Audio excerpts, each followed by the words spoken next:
هل ورد أن أبي بكر ظلم نفسه وتاب؟ حسب الجاهلية، قبل الجاهلية، بعد الإسلام.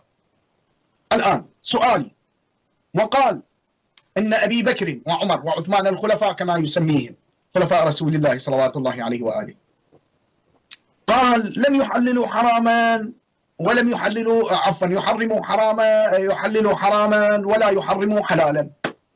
ها كيف؟ متعتان يا شيخ خالد، متعتان كانتا على عهد رسول الله وأنا أحرمهما، متعة الحج ومتعة النساء. شلون أغير؟ شلون أتبعهم؟ بأي دليل أتبعهم قرآني؟ يا خالد كيف أنت متبعهم؟ الآن تستدل بنفسك على نفسك. قال ما حرموا، لا والله حرموا، حرموا، أتوا باغتصاب حقوقي، نعم، فهذه كلها تدخل في مصداق الظلامة.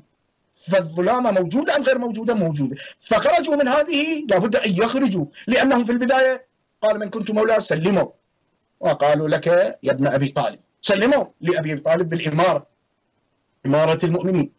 ومن ثم حديث كثير من الأحاديث علي مني بمنزلة هارون من موسى، نفس رسول الله، كلها خاصة بعلي بن أبي طالب، لأن علي بن أبي طالب باب المدينة، فلا نأتي للمدينة والنبوة والعلم والفقاهة إلا منه.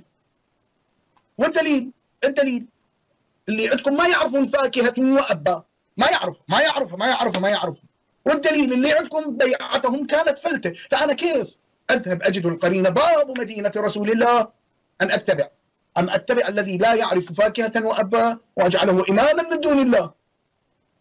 فأولئك هم الظالمون، من لم يحكم بما أنزل الله فأولئك هم الظالمون.